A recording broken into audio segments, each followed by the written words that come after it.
Basketball fans, this one's for you. Buy a 6-pack of Michelob Ultra at any Jimmy's Wines and Spirits location and enter for your chance to win an all-expense-paid trip to a live NBA game before the end of the 2026 season. 2 lucky winners and their guests are headed to a live NBA game, so grab your Michelob Ultra today and get in the game. Drawing takes place April 20th, so don't miss your shot. Michelob Ultra is the official beer sponsor of the NBA, distributed in the Bahamas by Jimmy's Wines and Spirits, who reminds you to drink in moderation.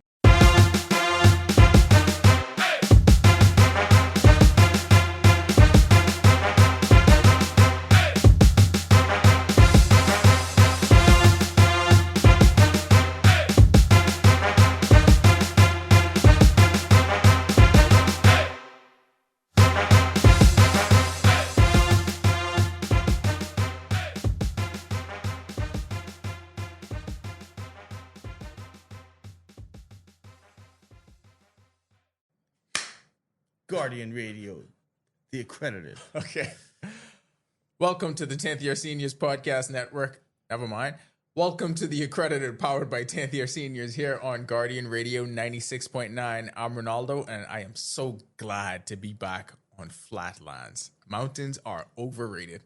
I'm John Mark, and surprising fun fact, Ronaldo slept more than me on a work trip. It was a lot, dog. We had a lot going on. Oh, the team is back from Carifta 53 in Grenada. That will carry the bulk of this episode. Now, I know people want to come in here and hear about... They're tuning in because they want to hear about controversy. They want to hear about people arguing because this is a season for it. And we will get to some of that later when we feel like we have to. But that is not going to be the focal point of what we do, because the focal point of what we want to bring across is about the performance of these kids, the performance of the athletes, and where that stands in the big picture. Those are the conversations that we're gonna have. If you just want to hear about all the other stuff, you could just have to wait, or you probably just got to get that somewhere else. That ain't really our get down. Trust me, I ain't into that. So, to a certain extent, but for the... Anyway. To an extent of what? I mean, all right, we'll get into it a little bit. I don't really care. A little bit, but more of it later. Anyway, so Carifta 53 in Grenada. By now, you know all the numbers. You know, Team Bahamas finished 3rd overall, 30 medals, 8 gold, 12 silver, 10 bronze. We're talking about controversy, and we'll get to this later. Guys, remember this medal count before we talk about another Carifta games. Just saying.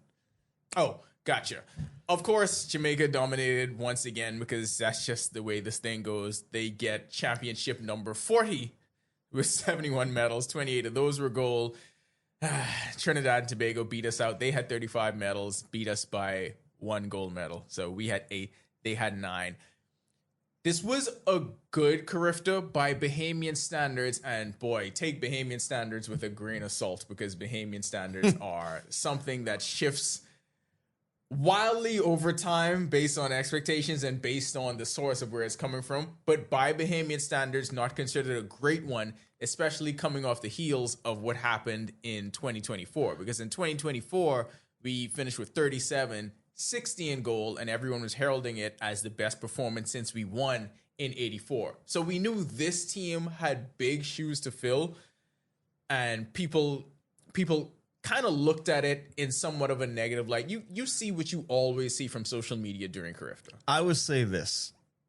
We have to remember, there have been Carifta games where we walked away with like 2-3 gold medals. Yeah, we've had some lean years. We've had some terrible on-standard years, but as a country of our size, we got to remember we're always punching above our weight, right? Example I want to put this year. Barbados, probably their best Carifta games in who knows how long. When we talk about celebrations. Yeah. The whole prime minister was there. Perspective is such a matter of expectations. Like, perspective changes everything, because Barbados finishing 4th and finishing behind us, and I think they got 6 gold medals. They were heralding that as a huge national event. Like, the Mia Motley pledge $1 million. Well, $1 million Barbados dollars. So it's still 500K. Yeah. Pledged $500K towards sports development just based on their performance alone. And especially for the fact that they ended the meet winning the 4x4. That was a huge moment for them. Oh, yeah. Meanwhile, we're ahead. We're upset for the most part of where we are. and we don't get that same kind of, I would say, feedback from people. So the way you perceive things completely changes the complexion of what it's viewed like. For the Bahamas, finishing in the top 3 is the expectation floor. So that's as bad as they expect it to be. But even finishing at 3, you still get some of the pushback, like, why is this not good? Why is it not good enough? Yeah, and we got to stop that, because we have performances in these games where we're gonna look back and we're actually gonna see we have legitimate superstars of the Sean A and of the Stevie level. Like, that's what I gathered from these games. Like, yes, our medal count wasn't as high as or gold medal count wasn't as high as it was last year. Maybe our medal count was a little off. Maybe we dipped in a couple races. But what I saw out there, especially at the U17 level, the Bahamas will have some special talent coming up. And I mean big talent. And we could get to the breakdown of it since we're already here, but you can view it, and this happens in pro sports all the time. It happens in college sports too. You are going to have transitional years. That's a real thing. That always happens. You are not always going to have, unless you are powerhouses in your field and you get to dominate everybody like SAC and QC track and field or Jamaica track and field, you are going to have some transitional years in there. That's just the way this works. Yep. There are going to be 2 to 3 year age gaps where you have like a really dominant group, and then sometimes the next group, not to say that they just won't be as dominant. That's a natural thing that happens over the course of time. So I think in 2024, we saw a whole lot of under 20s, which is, like your 12th graders or your college freshmen. A whole lot of them won medals for Team Bahamas, won a lot of gold medals for Team Bahamas as well. They were probably the biggest group in terms of the medal winners, right? Mm-hmm. And you had so many of them age out, so many of them that weren't here now, and those shoes had to be filled. In addition to that, you had so many of the great under 17s that we're going to talk about in a second. So many of the great under 17s transitioned to under 20, which is a completely different ball game for a lot of them. So all of this takes context. And sometimes you can't just look at it without the nuance of why things happen the way they did. And that's the kind of nuance head coach Alexis Roberts had when he spoke about the meet at the end of those 3 days of competition. And he chose to focus on the high points in this, and that was a whole lot of personal bests set by the athletes. And really, at the end of the day, that's what you want.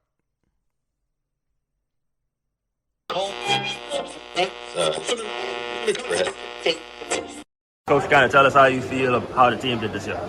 Now that the game is over, we get a chance to reflect and look at the performance and see where we stand in the ranking. We finished with a 3rd place finish this year. We was able to achieve 8 gold medals, 30 medals in total.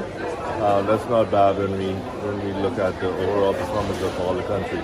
So I'm happy with the performance. Like this year, we've seen the most personal best in about 10 years. So I'm excited moving forward to seeing what these kids will do for the rest of the year. I kind of elaborate a little bit on the personal best aspect. These kids, they showed up, they showed out. What do you think that says about their training coming into these games? I've been saying it, that the coaches we're getting smarter. We have to be able to do that to keep up with the region. Coach, talk a little bit about the personal best aspect. The kids really showed up and showed out in these games, on the field and in the track. When we look at the personal best, that's all you could ask for the kids when they come show up and compete. When we look at the performances, we see that, like I said, the personal best and the most personal best in the last 10 years. That speaks volumes to what the coaches have been doing at home. We get the kids ready.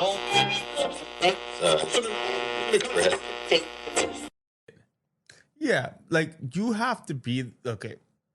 What I enjoy about Lord Sebastian Coe, the president of World Athletics, is, to me, he's a personable person. You seem like he's the type where you can have a beer with. That's what I think.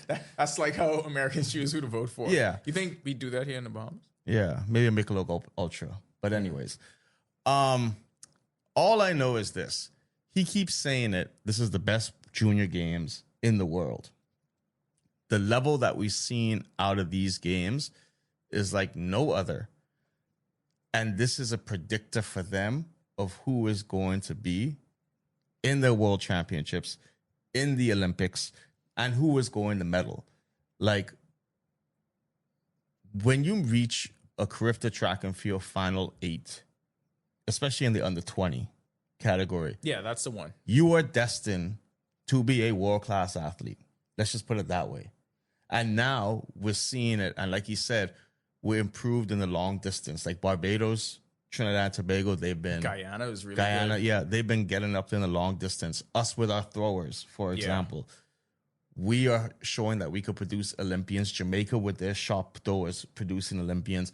Then you have the jumps and everything. And now we're catching up to the world in all those categories. So you have to go to these things and say, every year we're improving as a region in every event. Not just what we love, the 100, the 200, the 4x1s, the 4s. We're improving in every single event. So when you see a medal count, you could look at a medal count, but then look at Jose missed out on a medal by the slimmest margins, a gold medal.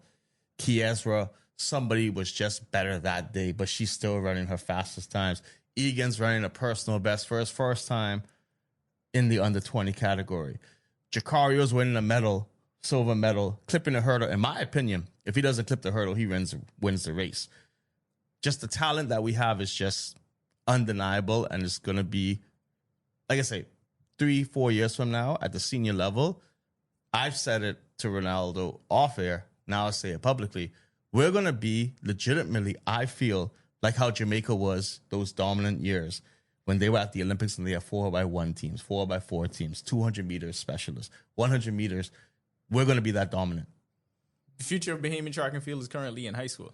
Yeah. That's pretty much what it boils down to. And the fact that, yeah, you see the expansion. So taking a holistic view of it, right? And of course, the track is going to dominate the attention of what everyone's taking away. But you are absolutely right. The field events, you got to consider that a huge success, because it's like we've been branching out and been developing in these other areas, because look how many goals came from there. You had Tasha Stubbs history.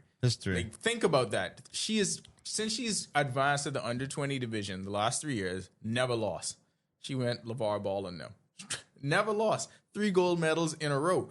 So that's a specific event in a specific division completely dominated by her. And we've come to expect that, yes, the javelin throwers are going to do that every year. I mean, we say it in jest, but yeah, on that first event, we expect that's where the medal count's going to start for the Bahamas. And the javelin throwers have lived up to that because it's been so proficient at the grassroots level.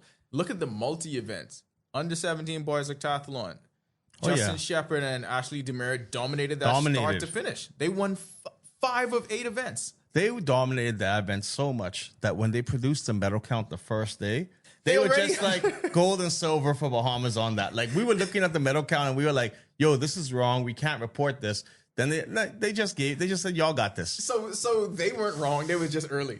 Yeah, that's all it was. That's They were early. But that shows you the development of what it was. Because traditionally, when you think Bahamas, you thought, okay, sprinters, maybe to a certain extent, hurdlers, quarter milers, definitely. The jumpers have had their moments of ebbs and flows over the course of the years. But now you got to include more of the jumpers, and you definitely got to include the throwers. And now we're getting to the point where you got to include the multi-event athletes. Yeah. Because I see that continuing to grow as well. But we've had success already that we've seen with the multi-events. Ken Mullins, Kendrick Thompson's,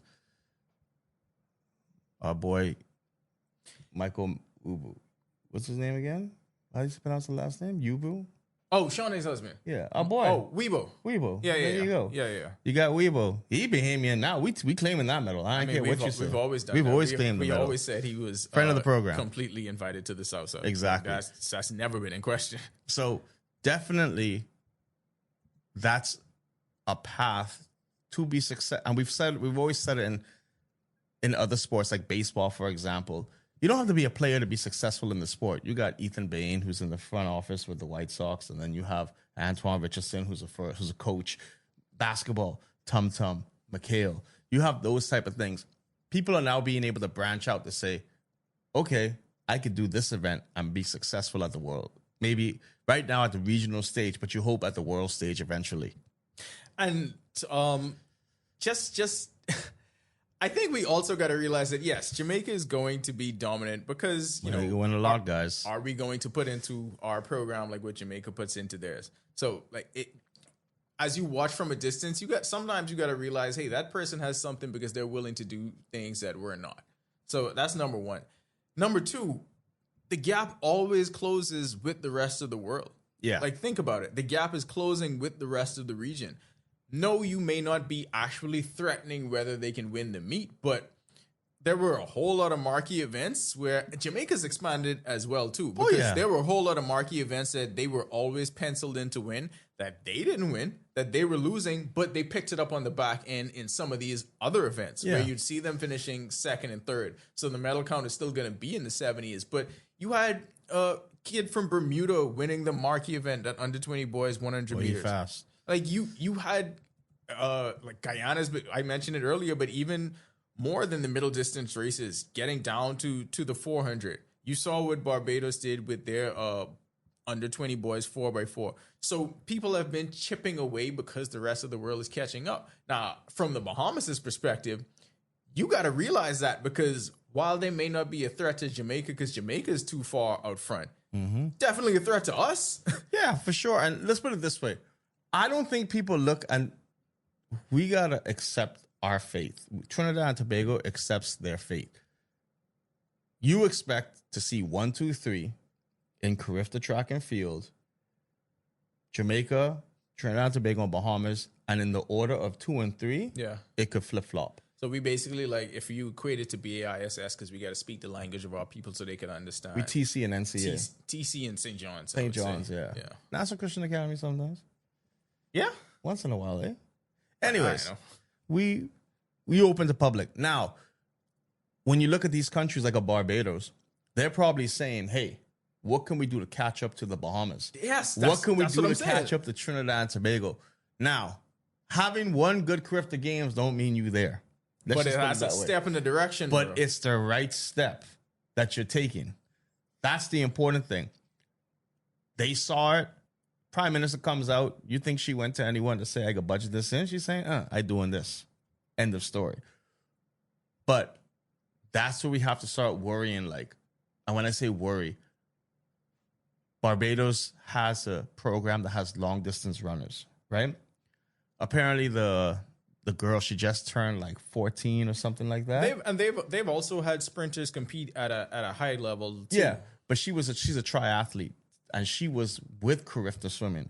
And I watched the interview on Instagram about it, and it's like she almost started crying because she said she had to pick between doing swimming and letting the swim people down and doing track and field, but she felt vindicated because she won a medal at Carifta track and field.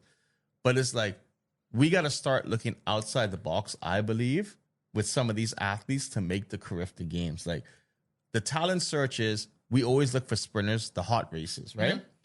I know we have triathlons and all that stuff here. We got to start looking and identifying who can help or who can do something at the long distance race. That's what we have to start, I believe, looking into, because we're never going to be as successful as we want to be in Carifta if we don't have those long distance races. But it'll go back to coaching, right? It'll go back to coaching in which you know how to produce. We know how to produce the sprinters because we have, and we've always had elite level coaching in that area. We know how to produce the jumpers because we've always had elite level coaching in that area. You see the same thing now with the throwers. Like, we've had several of the throwers mentioned.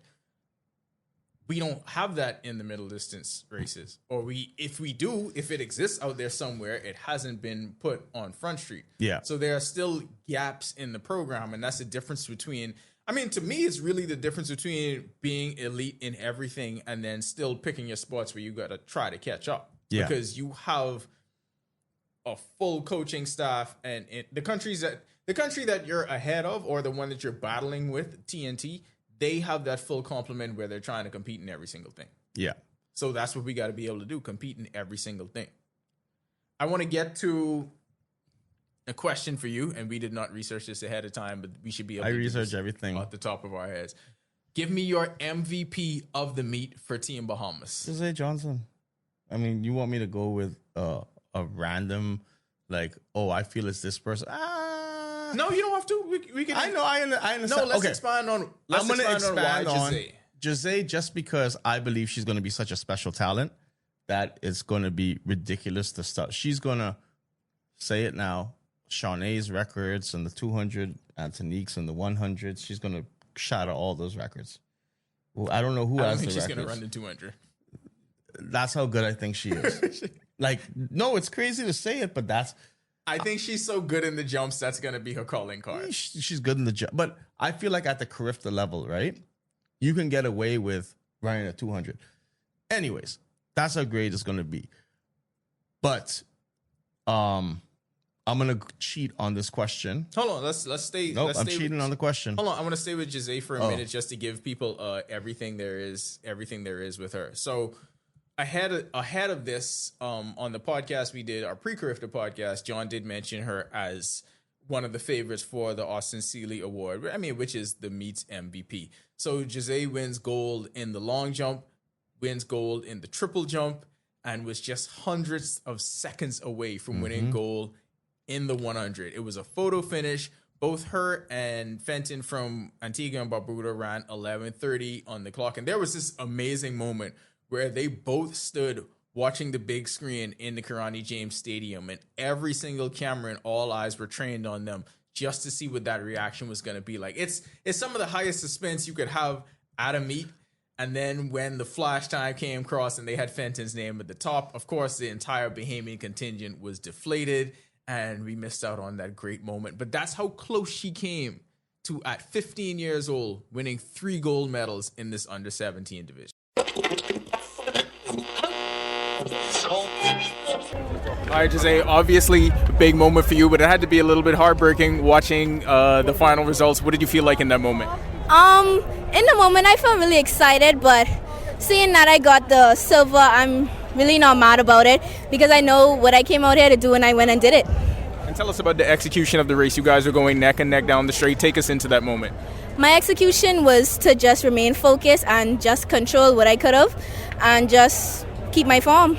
And it's always a long meet for you doing so many events. How does it feel to get the first one under your belt and to reach the podium? It feels amazing. I'm just glad that at least 1 down, 2 more to go, and I'm coming back bigger and better. How do you feel about your time? I feel really good. It was slower than the prelims, but I know that I could have done better, and there's always room for improvement.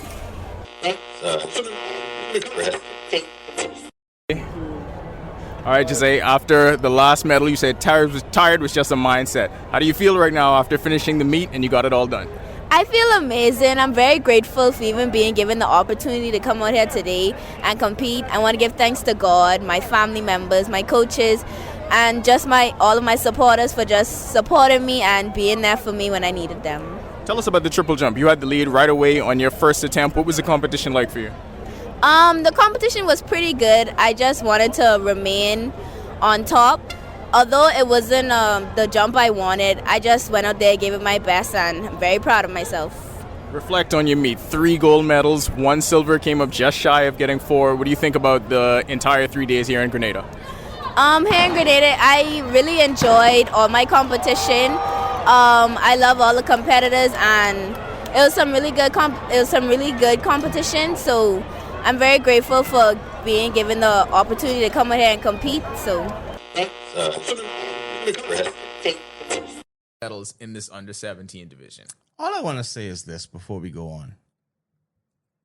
It ain't as great as you made it sound just now with the flash time. There are some people that just got to mind their own business and let the athletes be on the... There's no reason why people got to go on the track and try to be a part of a moment or whatever it is.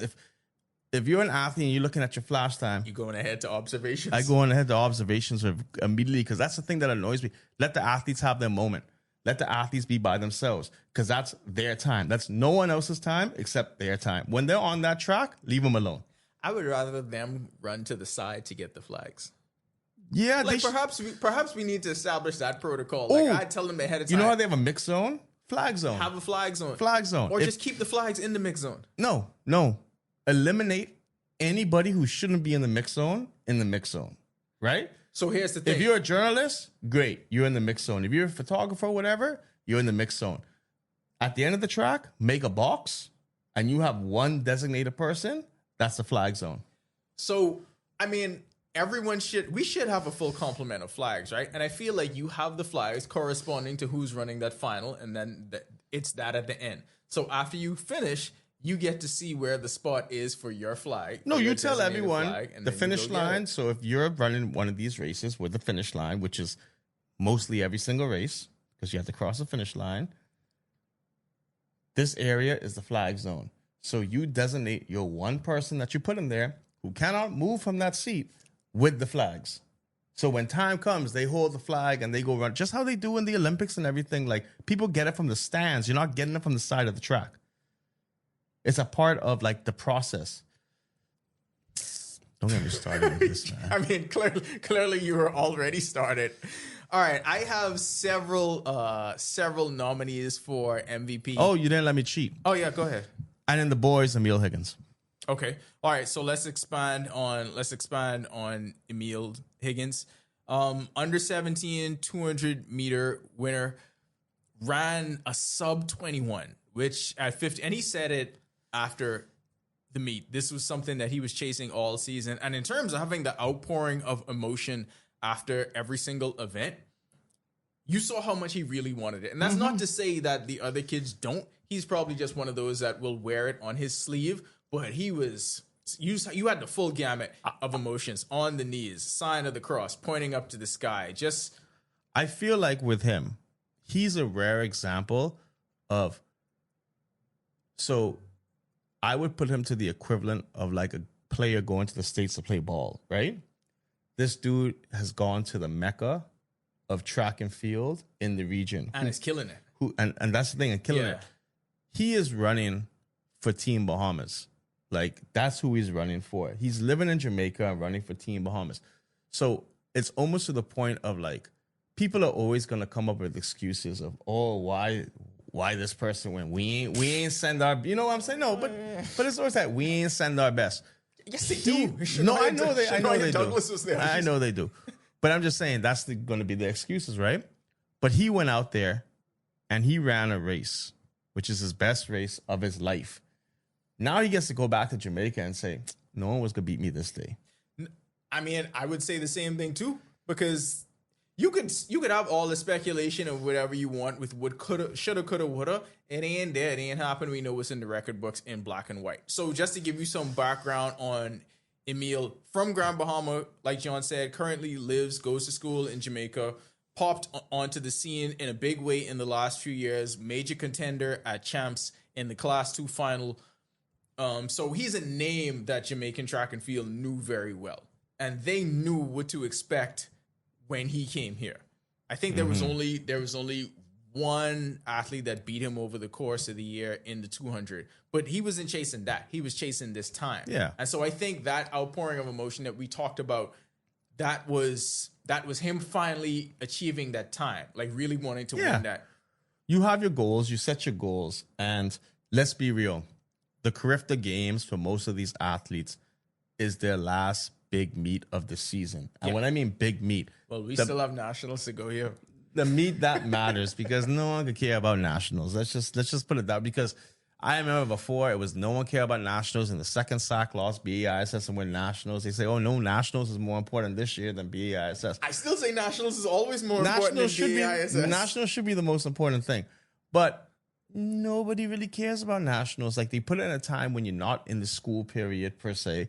It's not prime time. Like, it's almost like maybe the Carifta trial should become that should nationals.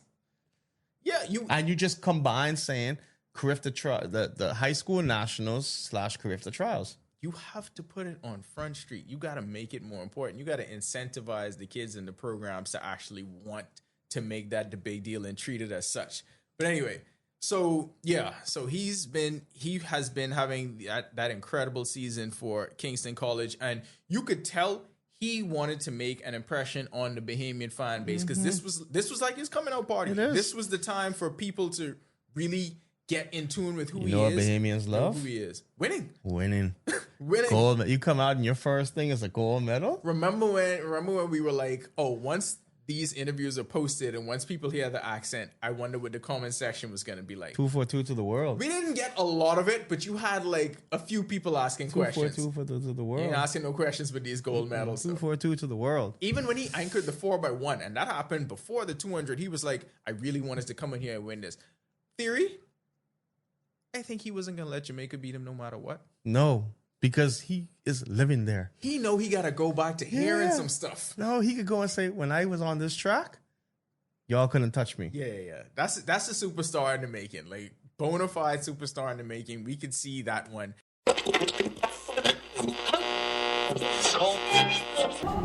All right, Emil, gold medal winning performance. I know you really wanted this one. Tell us what it feels like right now to be a Carifta champion. I mean, it feels really, really, really good because I've been wanting it. I've been wanting to run a 20-point the whole season, and I reached out here and I ran a 20 points. So I'm very, very pleased. You've been putting up fast times all year in Jamaica, but I feel like this is the first time the Bahamian fan base got a chance to see that. What do you think you showed them out there tonight? I showed them that I have the fight in me. I showed them I have the fight in me.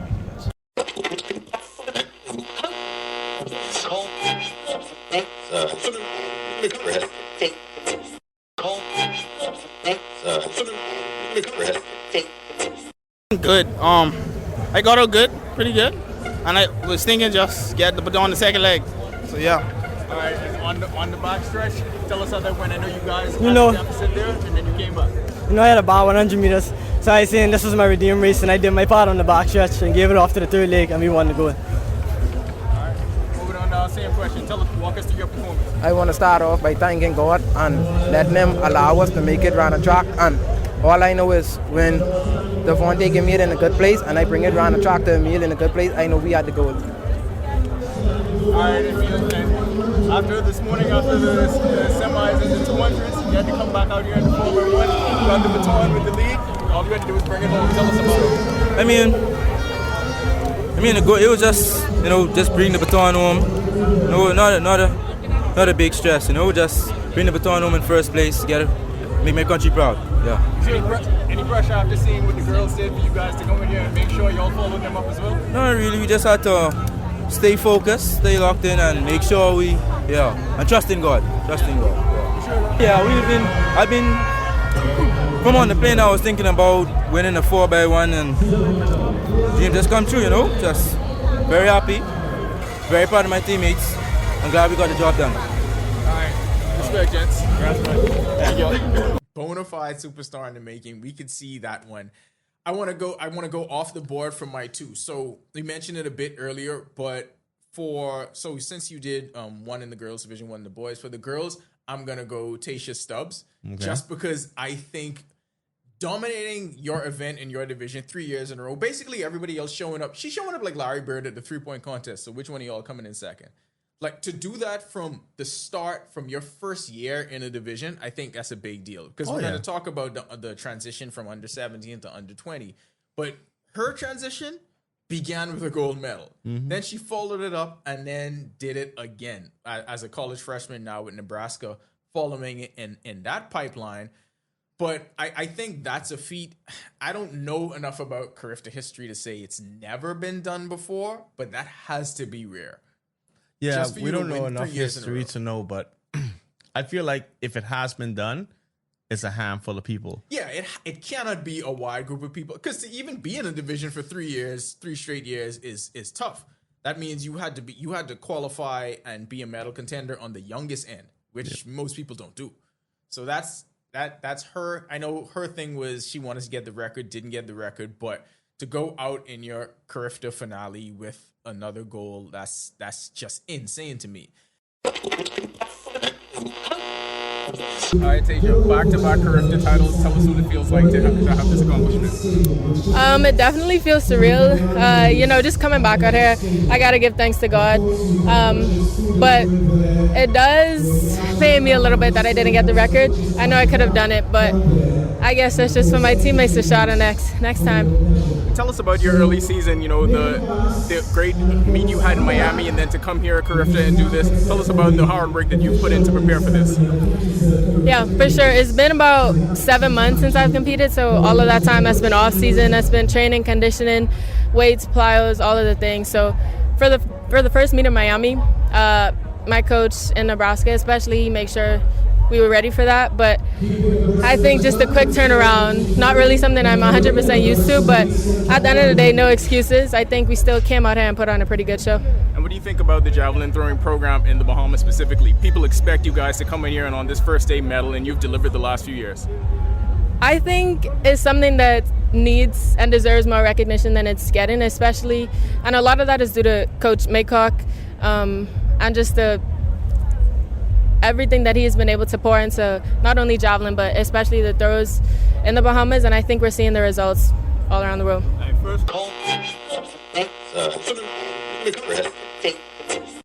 And on the boys' side, I actually want to go to Justin Shepard, the multi-event athlete we talked about earlier, because him in the octathlon was amazing, and he's only been doing that for a year. So I spoke to him afterwards and talked about how he got into it in the first place, and he was like, yeah, my whole thing was I was just running the 400. And I think this can happen for so many other athletes. Like, you can be elite, you can be great or even good in this one event, right? Mm-hmm. May not be able to get it there, but what if you pick up and learn these other ones? What if you're good in like 7 and just not elite to win a medal in any one of those other ones? You would look like how he looked in the octathlon, dominant, because it was not even close. I've never seen a case where the Bahamas has had 2 people in the multi-events and they were basically just competing against each other.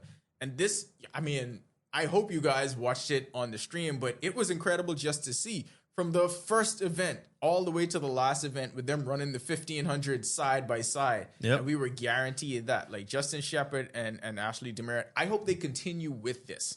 And I hope that continues to grow. And I hope that becomes one of the main focuses for Team Bahamas in getting these multi-events across, because that's pretty much not uncharted territory, but I don't think we've tapped into that the way we can, especially at the developmental level.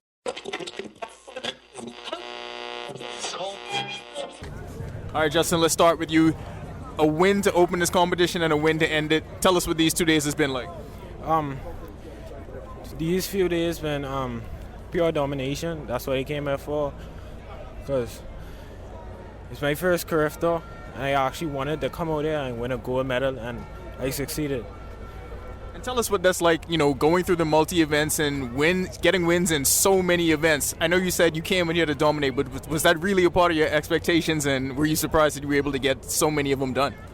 Yeah, so came out, wanted to make my family proud and make my country proud, because like I said, it's my first Carifta, and I wanted to actually get that gold medal. Justin, how does it feel to pull your teammate along? And did you know that he was so close to a silver medal coming into that last event? Yeah, so our strategy was to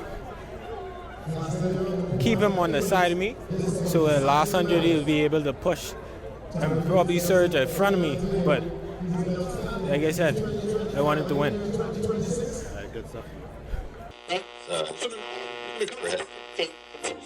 All right, Ashley, you and Justin were going at it throughout this whole event, throughout these whole 2 days. Tell us what it feels like to walk away with the silver medal. It feels good. My intention was to come here and be able to bring back gold or silver for my family. I actually was able to do it with my teammate Justin. We fight in a lot of races. We came close in a lot of races.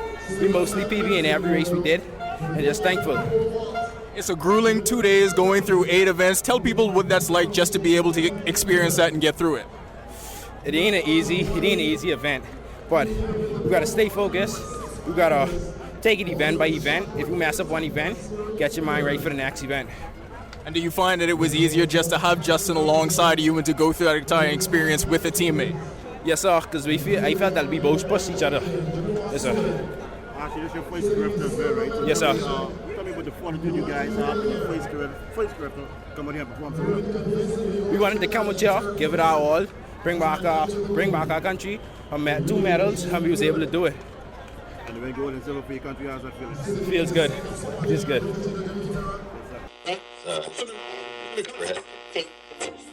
What you know what you need for that?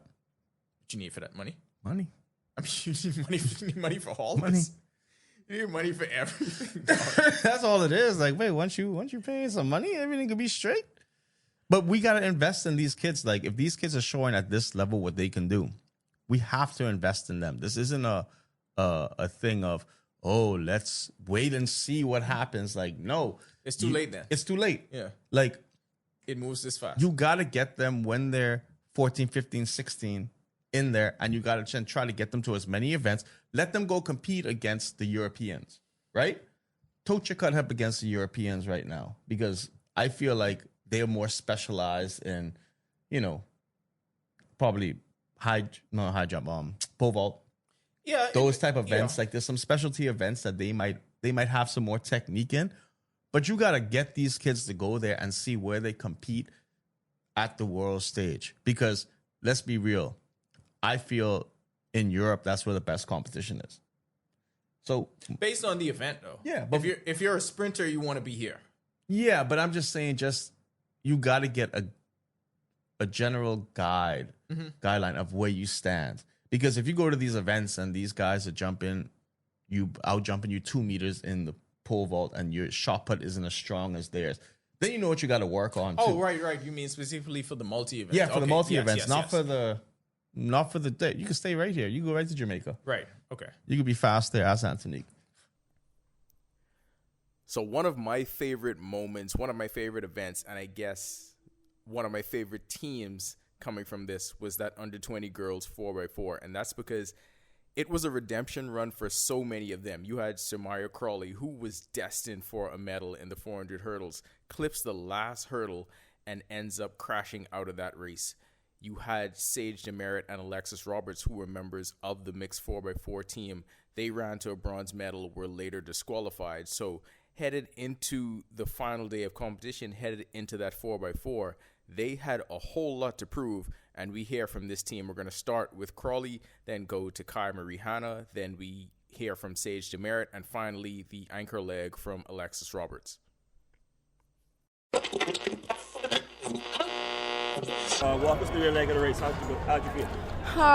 First off, I want to thank God because we wouldn't have been able to medal if it wasn't for him. But I had to run that hard because yesterday I was even for gold, it was in the front, and I fell. So that brings something up in me, and I know I was running 4x4. So my mom used to say, go, just go, beat everybody. I don't care who on the side of me. I don't care who faster than who.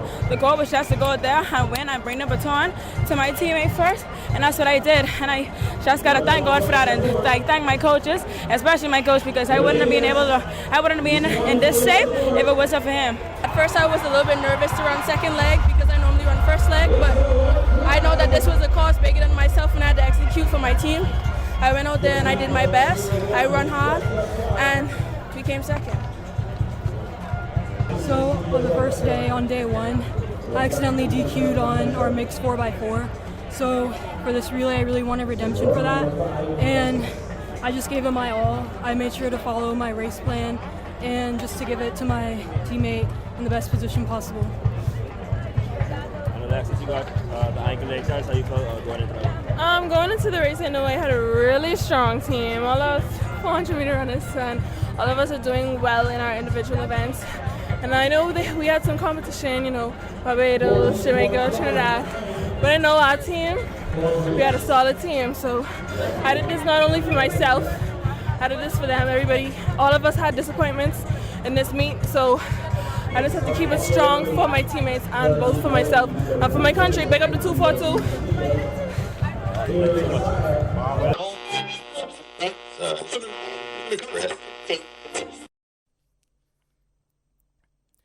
Transitioning from the under 17 to under 20, that's something we talked about earlier, and I think to everybody, two of the biggest stars from 2025 Carifta in Trinidad and Tobago was Jakario Wilson and Egan Neely. Both walked away with 4 gold medals. They were dominant their final year in under 17. Things change when you get to under 20.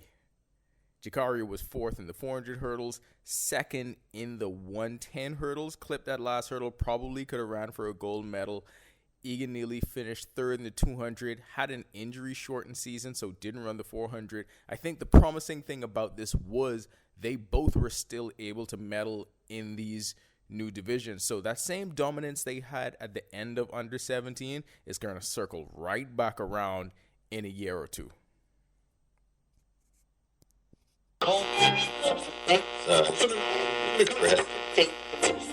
And obviously it's been a tough season, but tell us the emotions you feel right now to be able to medal in the 200. I feel very ecstatic.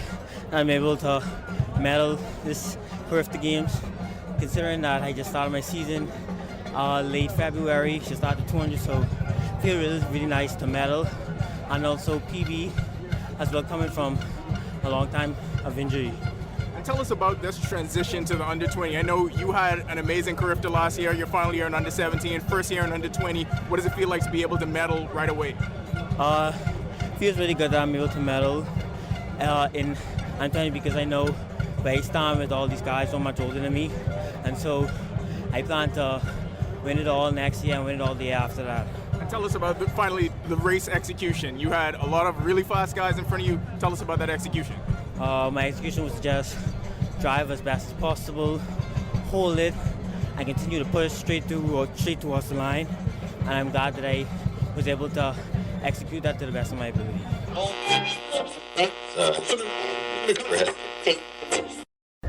right, Jakario, quick turnaround from a bit of disappointment in the 400 hurdles, but tell us about your race execution today. Well, it was good. I got to do a lot more stuff, much better, but I'm happy. But I came out with a silver medal. This is my first year under 20, and adjusting to the new height feels great. Talk about what that transition is like, having all that success your last year in under 17, coming up to under 20, tougher competition. What was that adjustment like for you? Well, it was a bit rough, but I got through it. I got a silver medal. That's all that matters.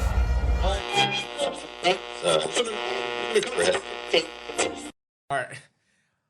I'm glad you brought up funding, and I'm glad you brought up everything costing so much, because that brings us to the next part of this set I really wanted to get into.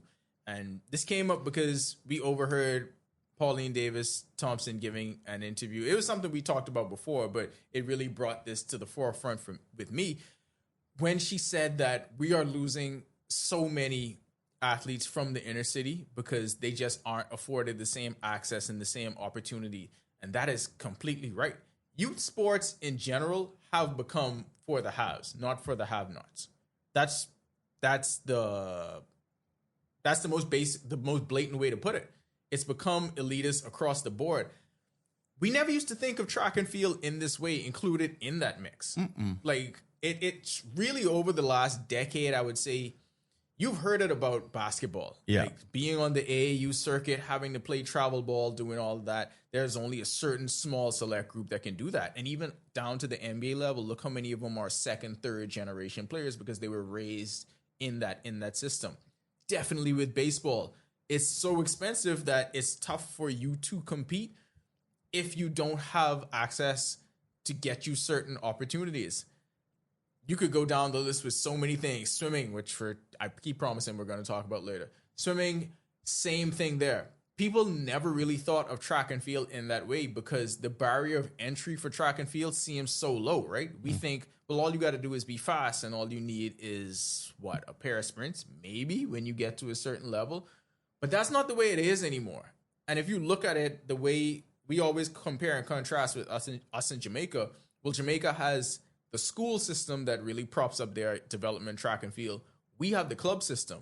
And if you're not involved in a club in the Bahamas, then I don't know how you get the coaching, how you get the experience, how you ever become good enough to compete on this level. So because of that, do we now have to consider track and field an elitist sport because it's so expensive for you to become one of these? Yeah, because look, to say you're an elitist sport isn't to a point where we're just putting negativity on it. No. It's just saying now it's a business. It costs money to do these things. Because before, just like basketball used to be back in the day, you see talent, you take the talent, you develop the talent.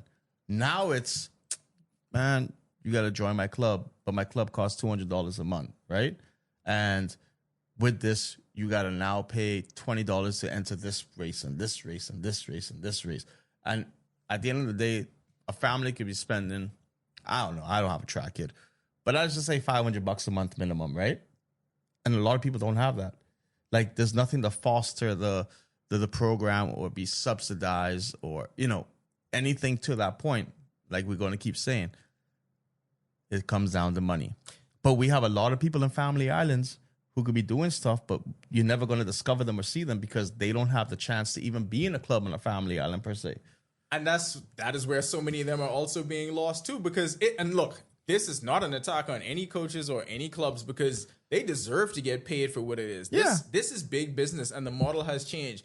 I think people need to get out of that mindset of what they probably experienced decades ago where it was just somebody out of the good of their heart and just wanted to see that. That's not the way this works anymore. It's big business, and that big business starts at a very early age, right? So there has to be some sort of way to bridge the gap between that. Because if you're a kid who has shown promise, let's say at the primary school level, you're in 3rd, 4th, 5th grade, you show promise, your family doesn't have it. You could go to one of these meets and you could win everything unless somebody sees that vision and finds a way to have this child take all of those next steps.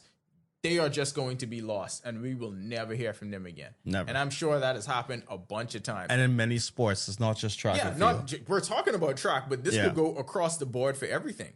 That's just the way it works. If you don't have the machine behind them that can identify talent and foster talent, then what happens? And I think that's what we need to do. That's the part that we're missing. Mm-hmm. Because track and field it wasn't always this. If you look at the list of our legends and the medal winners, it has not always been people that have the access and opportunity. It's been a lot of people that come from backgrounds where they wouldn't get to where they've gotten if it wasn't for track and field. But that's not happening anymore. I don't think it's happening at the frequency that it should be.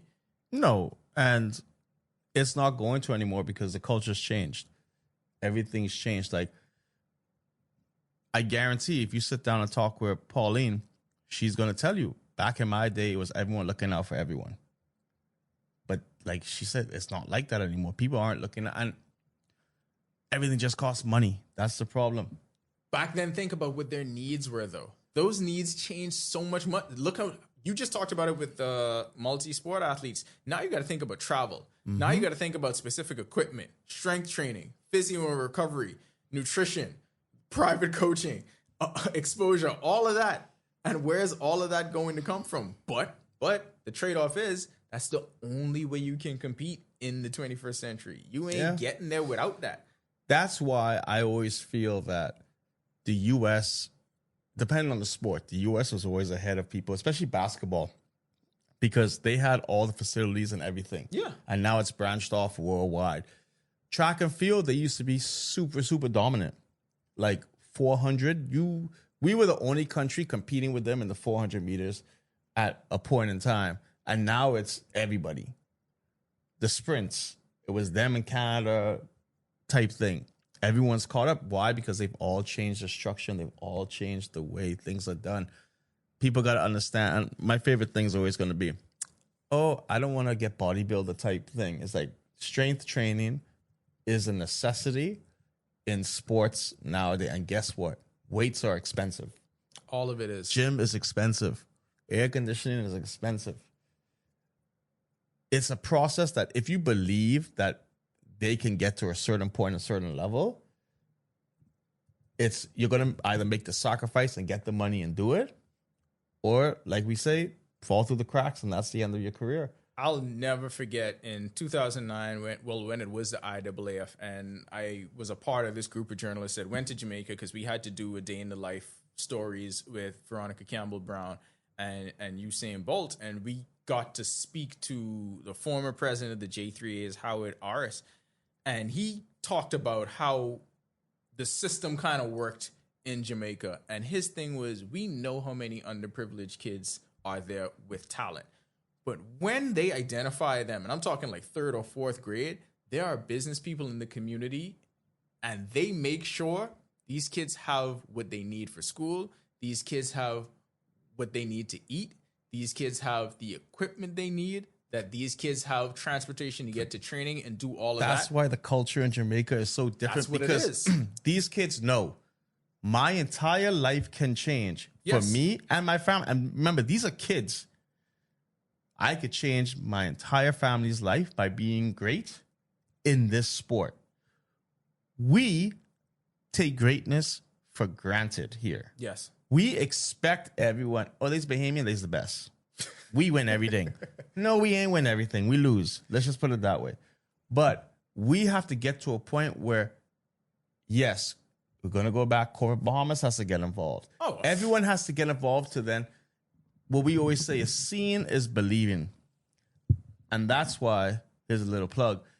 If you come to Kendall Isaac's July 3rd and July 6th, you have an opportunity to watch the best Bahamian basketball players, right? Growing up, we barely saw that. Yeah. We would have to go on TV and see these guys, but you could physically see them there and play and see the best of the best. And like we always keep saying, seeing is believing. It just has to be, a holistic approach. It can't be, and I know what everyone's cry is going to be, because that's always a cry all the time. And I get that if the government has to lead it, fine. But there's no way it can just be solely on them. If it's not a holistic approach by everyone involved in it, by all stakeholders in it, then it's not going to happen. The school system has to get better. We talked about the scheduling for, BAISS Nationals, Carifta trials.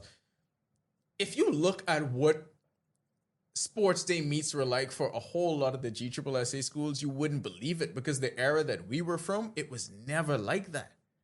And now it's almost as if all of that is on the back burner and they don't feel incentivized to be a part of this.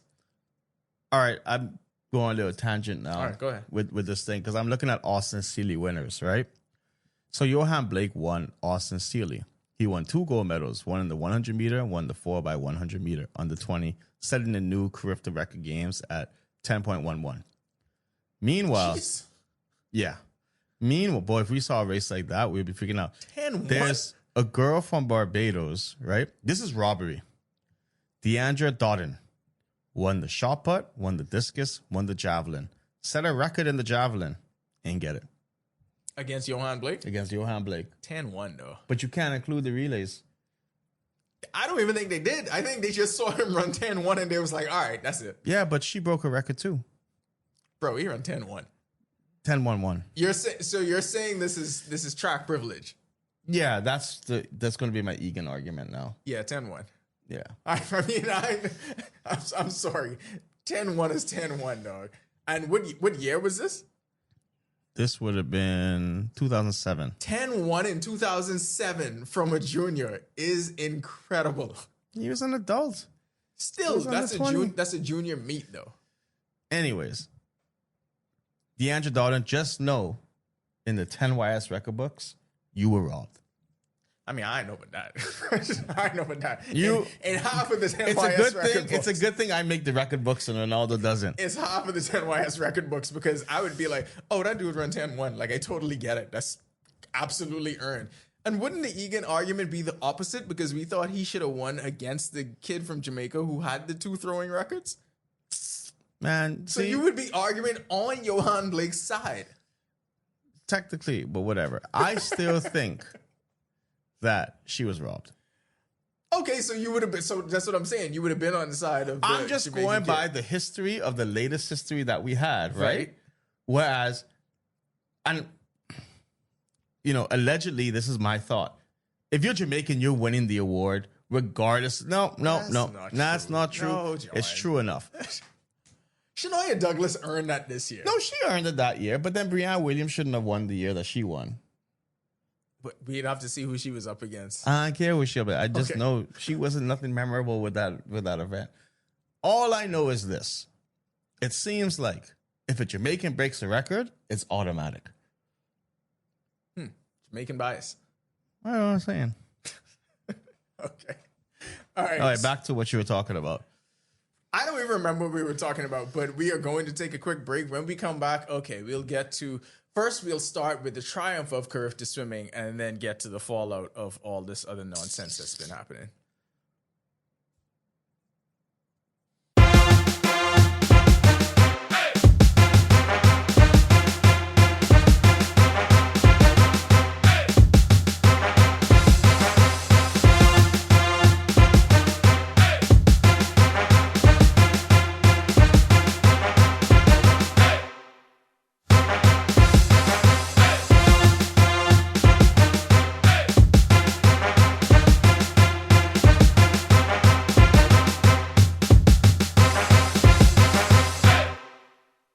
Basketball fans, this one's for you. Buy a 6-pack of Michelob Ultra at any Jimmy's Wines and Spirits location and enter for your chance to win an all-expense-paid trip to a live NBA game before the end of the 2026 season. 2 lucky winners and their guests are headed to a live NBA game, so grab your Michelob Ultra today and get in the game. Drawing takes place April 20th, so don't miss your shot. Michelob Ultra is the official beer sponsor of the NBA, distributed in the Bahamas by Jimmy's Wines and Spirits, who reminds you to drink in moderation. Welcome back to the Accredited, powered by 10th year seniors here on Guardian Radio 96.9. I'm Ronaldo, and it is such a privilege for you guys to be able to hear all the sights and sounds of everything that you missed while we were in Grenada exclusively here on the Accredited. I'm John Mark, and I was boycotted this show today. I want to get to some off the track occurrences that we didn't get to in the first segment about being in Grenada. Now, we are not track and field people. I think if you had to label us as anything, that would not be at the top of the list. And I'm fine with that. But I do have some issues with the way that you all run stuff. And I've even heard track and field people complain about it. Let me ask a question about this process of bringing the athletes out and then preparing them for the actual races. Why is that so long? Because it's like you get warm, you get prepped, you get ready to run. They do all the pump and pageantry, bringing you out, and then they just hold you there for like 15 real minutes. And I don't think y'all understand. 15 real minutes is a very long time. I know people like just say that flippantly. I get tired. They hold you there for 15 real minutes. We see kids sitting on the blocks just legitimately bored. Like, can y'all hurry this up? And then when they get in the blocks, then it's a whole thing. Then the gun don't work. I mean, Grenada had their issues. Boy, they had plenty of issues with that starting gun. The amount of false starts, but just the entire process, like holding them in the blocks forever. I don't know if it's meant to build suspense. I don't know if it's just a logistics thing. I am just very confused at the process of it. And I started to think, well, none of these kids are actually at their best when they're running because they just ruin the entire preparation leading up to that point. Hence, Jacario. Yeah, this is your favorite / least favorite moment. But okay, that was the one we pointed to in Trinidad and Tobago, right? That happened like 15 times. I know. There was one race that took 20 minutes to go. It was just like, you heard a hum, you heard this, you heard that. It's like, well, what's going on with your starting system? And I was closer. I was more in the crowd than you were, but people really didn't I was on the other side on. of the track and they was having a problem. And I was like, bro, what is going on? People didn't understand. Like people were fed up at it. Like this can't be this complicated. You bring them out, you make sure everything's set, you fire the gun, and then we go. We had reporters firing the gun in the middle of races. Oh gosh. Observation number 2. If Grenada could get this 2 out of the last 3 years, well, I know why we ain't get it yet. But the minute this stadium is finished, we better get it back, right? Go as ahead. long as it ain't St. Kitts and Nevis. Observation number 2. If Grenada could get it this quickly, Trinidad and Tobago can also get it that quickly. In many ways. So as we're recording this, right? So a big part of Carifta is they host the NACAC and World Athletics. They host the Carifta Congress, and a part of what comes out of that is deciding where the next game is going to be. So everyone has a year. This obviously huge, biggest deal in the region. People have time to prepare. The anticipation and excitement starts to build. So you look forward to that announcement. It's like during the Super Bowl when you hear like who's hosting it next year. Who's the Super Bowl performer? Yeah, you know, all of that kind of thing. And so following the NACAC Congress, Mike Sands gave his address to the media. And he said, there were nobody that put official bids in ahead of time. But on the floor of the Congress, you had 2 countries step forward for the next edition. Trinidad and Tobago, who just hosted in 2025, and St. Kitts and Nevis. Boy. So, yeah, go ahead. Bahamaland. I mean, if you call them that, it's something serious. If St. Kitts and Nevis gets the rights to the games, your boy ain't gonna be there. Just letting y'all know now. So I ride in solo at the Kim Collins Athletics. Yeah, the newly renovated. The newly renovated. They gonna have shit by then. I have full confidence in St. Kitts and Nevis that they will make some adjustments to their stadium by the time Easter. I love your enthusiasm. I gotta be though. I gotta be. Look, you gotta bring your own tent. You gotta bring your own AC. It's like, if you had to think about what it looks like or a comparison for the audio audience, it's pretty much Thomas A. Robinson. The original Stadium. Thomas A. Robinson. Yeah, the original. Barely. Not the one that's been under construction for the last decade. No. The original. The original. Yeah. So we're still in a wait and see approach to see who's actually going to get it. This may all be a moot point because Grenada set the precedent. They could have it 2 out of the last 3. That would be what Trinidad and Tobago is trying to do. Can't be in Grenada again, though. No. I get that. I'm just saying if they had it in 24 and 26, then it's not out of the realm of possibility for Trinidad to have it 25 and 27. Yeah, they're cool. They have Carnival every year. They do have Carnival every year. I mean, what's another track event? They know how to host big events. If it's one thing about them people. And we enjoyed covering it in Trinidad and Tobago, so we wouldn't be like mad at it. No, I would go to that one for sure. If it happened. Might have to go early. But you are making an official declaration that if it's hosted in St. Kitts and Nevis, you will be making your Carifta swimming debut. That also depends on what country it's in. But it would be a very high possibility that I will be covering swimming. All right. I have nothing against swimming. Perfect segue, right? We led with Carifta track and field because we were on the ground for that. Like that was our assignment. That's what we were there for. So obviously we would have an intimate working knowledge of things that went on with that. But we are in no way overshadowing the fact that Carifta Aquatics, they are in the beginning of their Jamaica track and field run that they went through in the 90s when it really started for them. Yeah. Because that was win number 8 in a row. Okay. 10 out of their... Go ahead. You finish your observation. Win number 8 in a row. What's that? 10 out of the last 11? So clearly the hunted in the region. Like this is the dominant force in the region. The last time they lost exactly a decade ago, 2016, Martinique won in Martinique. But ever since then, and this one actually is closer than all of the rest of them were. Like this one, the Bahamas led by what? It was a single digit lead at the end of one. I think at the end of 2 days. Yeah. Single digit lead. Observation. Go ahead. I'm trying to figure out, right? And I understand it's a point system that they go in by. But I still find it hard to believe that you had 2 countries that had more medals than you. And they would also, they have to, I feel like swimming has to make a decision. And it's a big decision. And it's an easy decision. It's a big decision and an easy decision. Stop going by points and go by the standard that everyone else does with the medals. And that's all I'm saying. Because I feel it's just like, okay, what actually is more valuable? Winning the medals or participating? Like, I feel like we're in this thing of everyone gets a participation trophy. Why does swimming go by points and I have no idea. But I know in the Olympics, which is what everyone should be aiming to go to, does it by medals. Because if you look at, and we cover a lot of college track and field because a lot of Bahamians do it, but when they go to meets, like those meets are judged based on point standards, right? Mm-hmm. But I'm assuming, again, maybe somewhere along in Carifta history, I don't know if they ever judged it any other way, but Carifta Track and Field made the decision very early on. This is how we're going to determine it. And I remember there was a year when that was a big controversy, and I feel like that's when everybody learned the rule. No, it's just by gold medals. That's how you determine the placement. And then if that's tied, then you go silver, bronze down the line, and so forth.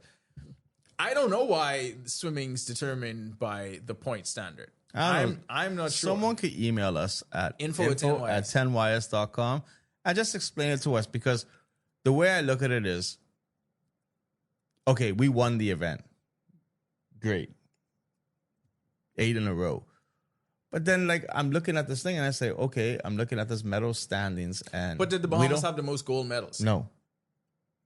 Most medals in the whole competition.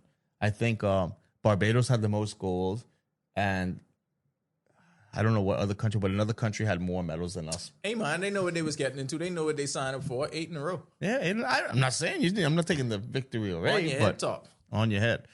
So emerging out of that meet, I mean, and if we equate it to, there are 2 times when people are extremely into everything that's going on with swimming at the Olympics, and then like Carifta with this, right? And I feel like at the Olympics, there's always a star that emerges and people latch on to. And to be one of those stars, you have to win a ridiculous amount of medals, right? Like you have to win like a Michael Phelps amount of medals. And that is what Christian Joseph did. 10 medals for one person, 7 of those gold.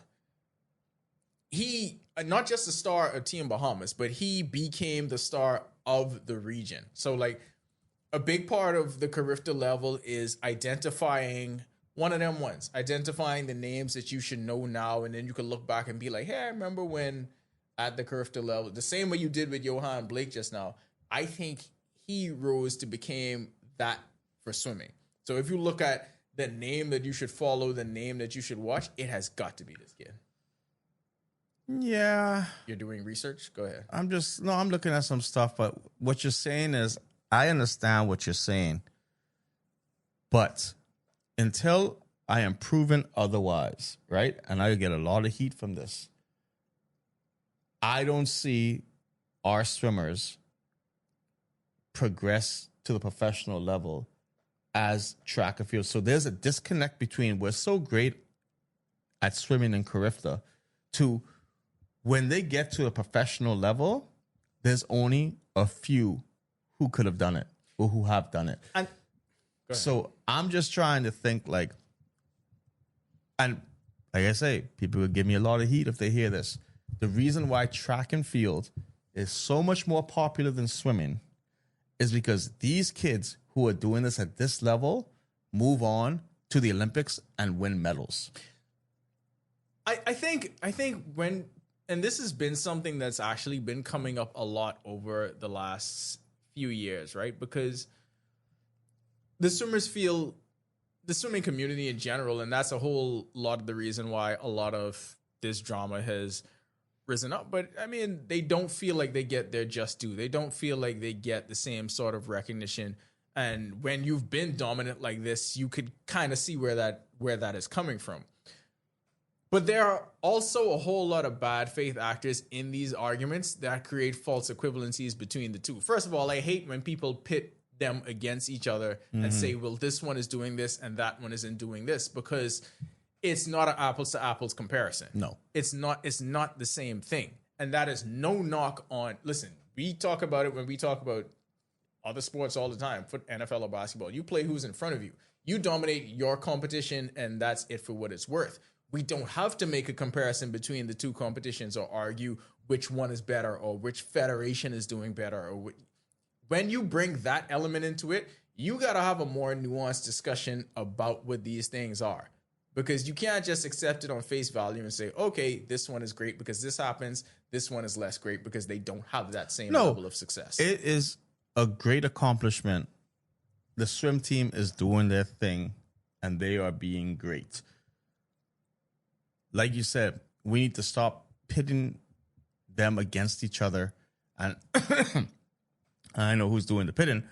You know, those conversations out there all the time. They're wild. From random people on social media to having those conversations, even to people that are executives in these federations, it happens. So it's like federations we have federations out there, right, that get little to no support and little to no recognition. That's the thing. Let's bring up a couple of the small federations. Rowing, right? When's the last time you heard something about boxing? It's been a while. When Toriano Johnson was fighting for belts. Taekwondo, is it judo, right? Yeah. Judo, they're doing something. Even volleyball just had those championships here. Like, but these are like, people aren't looking at that and being like, oh my God, we got to go do way more for them. I just don't get the whole gripe that swimming has that is us against the world. Like, it's not y'all against the world. I just feel like that's the gripe they have. It's us against the world. It's always like, oh, they don't treat us fairly. They don't do this fairly. It's always something negative. And one thing I will say that I feel every year there is something that comes out as would be a built-in excuse of why they would lose the games if they lost them. Haven't lost them for 8 years. But if they had lost them, we lost because the pools weren't heated. I'm being serious. That would have been the thing, and everyone's gonna be raw. Yeah, the pools weren't heated. That's why we lost. No, you lost because there's just better people out there. I think we're being disingenuous if we don't legitimately recognize why this is a track and field country and why that sport. And again, disclaimer: we are not track and field people. My son plays baseball. We do not have any deep-rooted interest in track and field. So I get all the arguments, and I get why people would have this inferiority complex when it comes to track and field, because you feel like that's the favorite of the country. Well, yeah. Yeah. Yeah, it is. You know how close we've had huge international track and field success dating back to 1958. There's I'll two say this. stadiums named after that man, Thomas A. Robinson. Let's just remember Bahamaland. Oh, he's serious when he called it Bahama Line. Track and field was this close. And by this close, like the emoji. For the audio audience, he's doing like the little half an inch. Less. Maybe quarter. Maybe an eighth. Who knows? Now we're talking about something else. If Bahamas basketball qualified for the Olympics, everyone was taking a backseat to basketball. Only for that year? Yeah, but I'm just saying. But it's things that happen. But if it became a consistent thing where we made basketball every year, my opinion, and I always say it, track and field is our most successful sport, right? But when you get basketball, it'll be the most popular sport. But even so, that would only be for that year, because think of what we didn't have. It happened to be a time where we didn't have Stevie and Shawnee. You didn't have the projected gold medal winners that everyone could rally around. So that would have been the perfect storm of events for it to happen for the basketball team. But I like to think of it like this, right? It's like sports in Miami. Football. It will always be a Dolphin city. Yep. Even though they're bad. The Heat were able to sneak in there with the LeBron, D-Wade years. And the even though they Marlins were got winning, their championship. the Marlins got the in there, Panthers got something in South Florida. But let the Dolphins be good. Oh, let the Dolphins win. So as long as track and field is good, and here's the thing. Live from Miami, 10YS, accredited on Guardian Radio. It'll always be a track and field country. Whether track and field is doing well or not, that is always going to be the favorite 100%. thing by most people. The barrier of entry to understand it is very easy. Yeah. Everyone can identify with some track and field core memory in this country. That's just the way it is. You run fast, you pass the line, you win. It's just, it's not the same with the other sports. I don't expect it to be that way with baseball because my son plays it. I know that. And people don't have the same kind of attachment to swimming, to golf. They don't even have the same kind of attachment to sailing, even though that's a national sport. It's Regatta, though. I mean, they have attachment to that when they get older. The side outside of the water. Outside of it. That's where they got the attachment. It's just not the same. And so when you recognizing that and understanding that, you understand why Carifta track and field is viewed that way. And it goes back to what you say. There is a direct through line between when you see somebody become a Carifta hero, there is an odds-on favorite that you will see them at the next level doing that. We talk about Carifta hero. Guys, let this be a public service announcement. Egan is great, but let the man live. Because y'all have too much expectations on this kid right now to be running Johan Blake time. Like, that's all I'm saying. But think of the fact that, and we talked about this last week, the fact that TVJ would always replay the older Carifta track and field events or the older champs events, and you would see like people go through that and they become these titans of the sport. Yeah. And Carifta is the pipeline through that. Just the name alone, if you go around in this country and you just say Carifta, they will think track and field. They would think Egan Neely. No, not just him. I'm thinking bigger than No, that. I know what you're saying. Yeah, I'm talking about like when we were kids. But that's the thing. If you say, no, but realistically, if you go out now and you ask people about Carifta athletes, don't say swimming or track and field, what do you think is going to come up more? It's obviously it's going to be track and field, and that's just the society we live in. It's not a knock on the Carifta swimming program. That is obviously one of the most successful programs in this country, bar none. They win Federation of the Year. They win this very important regional meet. I think there's just a disconnect in the public because they ask what happens next. And that is where the general public, there's a disconnect there. There's a disconnect there because yes, this is great. We see them at that age range between 13 to 18, and we see them accomplish these things, but we don't really know what happens next after that. And I mean, it may just be the fault of the sport itself because where's pro swimming? Like even collegiate swimming isn't put on, and I don't even think this is a unique Bahamian issue because it's not as if collegiate swimming is put on the same level as collegiate track and field. It's not as if pro swimming is put on the same level of pro track and field. So really, we are kind of just a byproduct of this is the way society as sports fans operate. And we are just no different. No. That will take us to what happened, everything around the celebrations. All right, let's go. So, Celebrate. They should have just done that. They could have done that. They should have just done that. Have the National Youth Choir out there and sing. As everyone knows by now, right? And this whole entire thing could be summed up into one complete thought.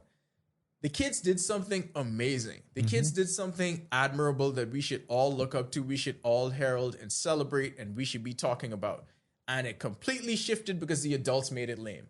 Because the adults turned it into a political football that they could use to gain points on either side. And at the end of it, that's all we started talking about. And we forgot why there was even a celebration in the first place. So the swim team returns from Martinique after winning, obviously, this historic 8th title. They are greeted by a very exuberant, excited group of parents. As should be. Everything that happened after that just has been an entire cluster, you know what. Things that we would say on podcasts and not radio. Yeah, a couple questions, right? You, as a person, just as a person, yeah. How much would you care if government officials greeted you from coming from the airport? Jordan, one of our greatest 10YS running jokes that we have been doing for 10 years is the fact that that's their only go-to, and people make fun of it because athletes don't really care about it. Yeah. Spoiler alert. They don't really care about it. I would rather see my people than the government. Every single time. Every single time. I have never, ever, in terms of me just actually doing sports reporting, being in media, and from that being a parent of someone that was on a national team, I can say this with absolute confidence. I have never seen anybody be excited to see politicians at the airport. Never, not one time. I've never seen that. I stand to be corrected. Look, if I'm wrong and there's teenagers out there clamoring, I cannot believe I didn't see the minister of whatever the blah. If they exist, then so be it. I don't know none of them. Of all the times that I've been to an airport and I've seen athletes come in, never once. But I will say this. You tell me Devin didn't want to just go home? Boy, I wanted to go home. Okay. That's You all I'm think, saying. you think I was, boy, that? I wanted to go home. I get there and I say, man, shoot, this taking so long. This don't make no sense. Like, see, I said this at the Devon Airport Welcome, which is she just named that lounge after her. Now, the Diplomatic Lounge should just be called the Devon Charlton Lounge. Just change the name. I said it would make way more sense to let them come home and plan something the next day. But apparently, when you plan something the next day, it's a problem. Yeah, dog, because a whole lot of other things got in the mix of it, and it wasn't just about this anymore, right? And so, okay, so Swimming Federation President Algernon Cargill, him and Mario Boleg pretty much have been having a public dispute, a war of words in the media over the past few days, right? And I feel like it's been years. It's been building towards this for years. Yeah. If we're being completely honest. And that's another thing. People think this is happening in a vacuum just about this. This ain't even just about this team right here. This is about much more than this. That's why I said earlier, every year there's something that comes up that becomes, in my opinion, would be a built-in excuse of why the team doesn't perform. I wouldn't say it's just that. This man just said if we had heated pools, we would have won the competition from day one. That's what the man said. He did say that.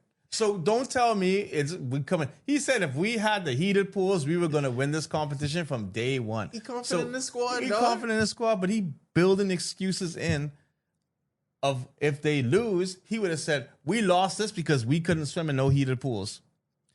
With the historic coldest time in the history of the Bahamas. It's cold, baby. The historic cold. It's cold. But no, let's not care about what happens with weather. It's, man, these pools ain't working. We ain't swimming. No kid wanted to swim in that pool and come out the water with that wind chill. I didn't want to come at the house. That's what I'm saying. That was Philadelphia cold. So, anyways, so after winning title number 8, they get home and they are upset because the minister, because I can't just say government officials. Minister. Because government officials were there.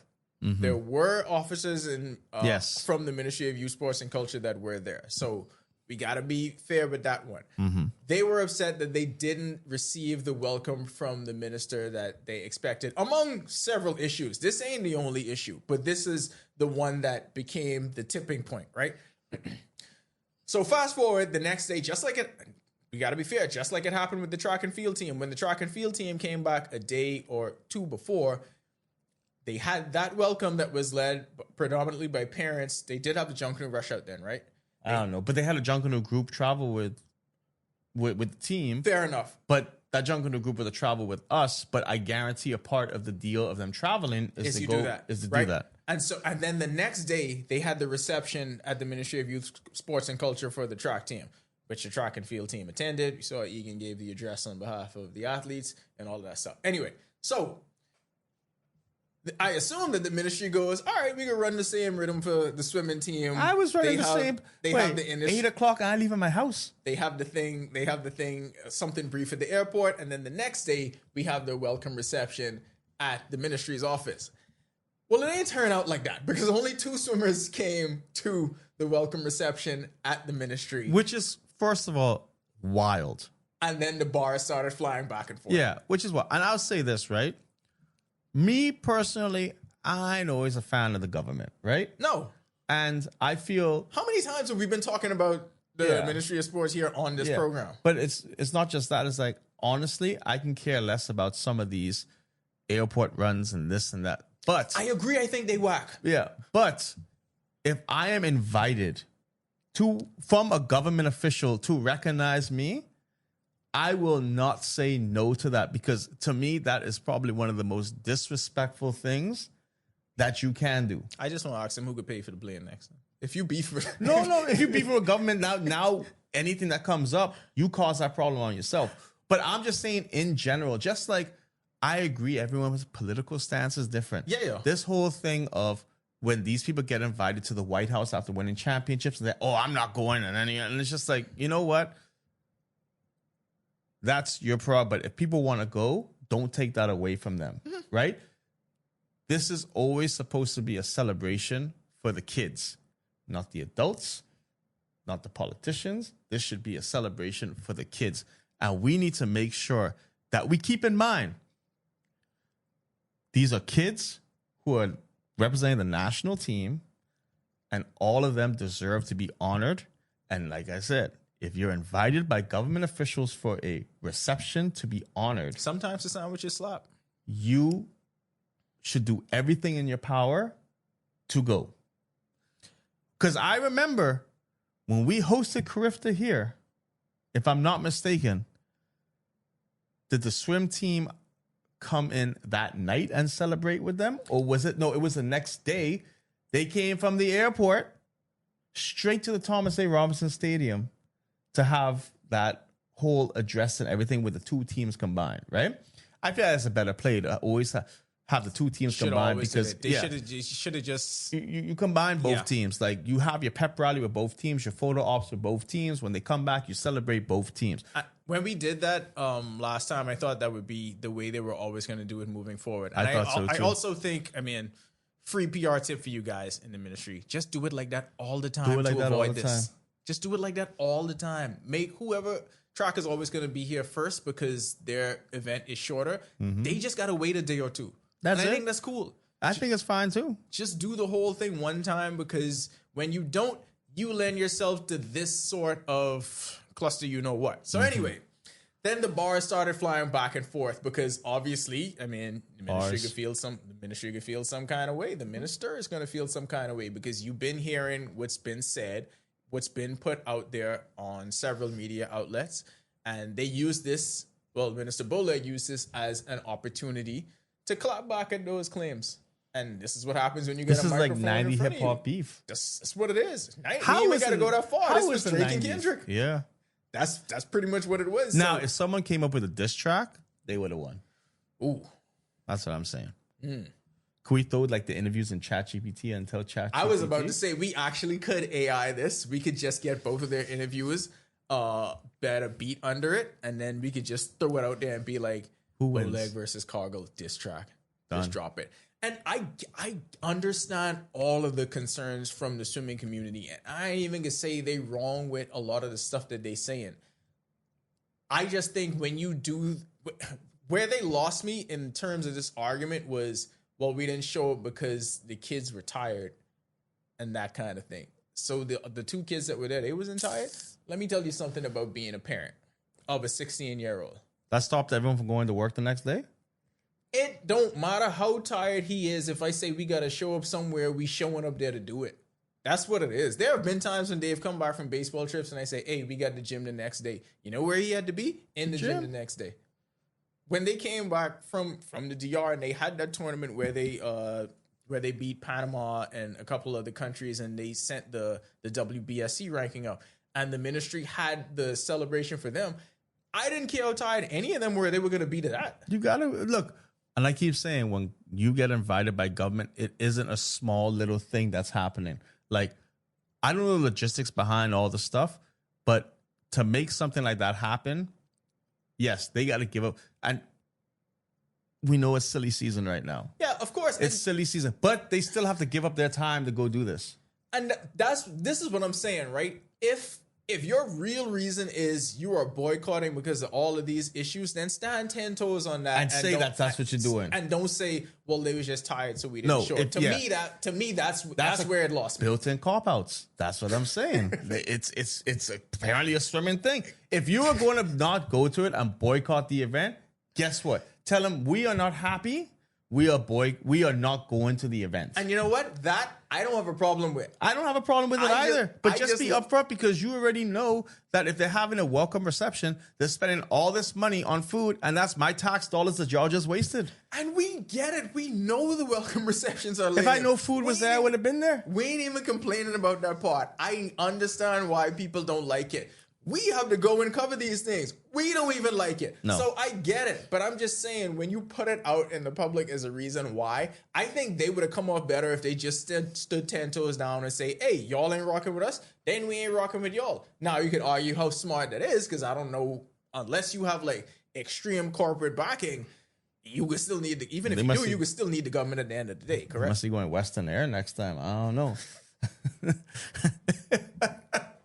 I mean, bro, I just find it crazy. Like, but this shouldn't be the talking point after 8 in a row. That's my thing. And that's the thing that bothered me, right? Because Crystal and Joseph became a star. More of these kids could become stars, but we ain't gonna really talk about that because the airspace and the bandwidth is going to be swallowed during silly season by this. Oh, we just the negative. Look at us. We're not even talking about the kids. We're talking about foolishness. Because negativity is always going to sell. Negativity is the thing that people want to hear about, and we know that's how social media and all media types run. And yeah, we gotta feed into it. But they created this. They didn't have to do it. Man, look what y'all doing to us. They didn't have to do it. This is supposed to be a nice, peaceful sports show, and now y'all getting us in this foolishness. And It's still a nice, peaceful sports show. I'm fine with everybody. No, I'm cool with everyone too. But all I'm saying is, man, just go to the thing. And another thing, right? I feel like sometimes what happens if the government said we ain't sending you the plane back? Go get the money for it. Sometimes you got to read the room. I think, I've said it before. I understand the privilege that my kid has with what he plays and what the people around him are able to provide for him. Too much. I'm tired of that too. I understand how difficult that is, right?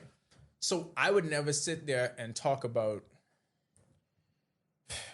the deficiencies that you face, and it just comes off as disingenuous to some people when, if your sport is one of those that is viewed as very privileged and viewed as a sport of the elite, whether that's a wrong perception or a right perception, it is public perception. Mm-hmm. So I think it's difficult for you to get those bars over in public when you say, despite all the challenges we had, and frame it as you had to overcome something drastic. Overcome winning?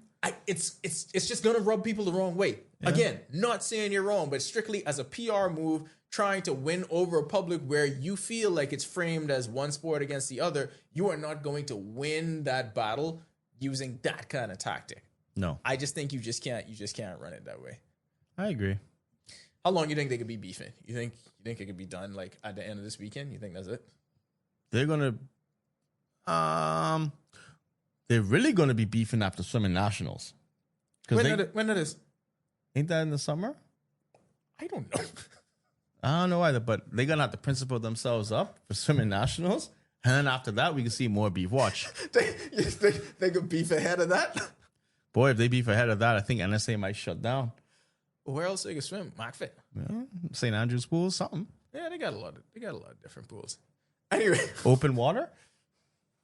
Oh, we got 2 medals with that. Yeah, shout out to Open Water for that.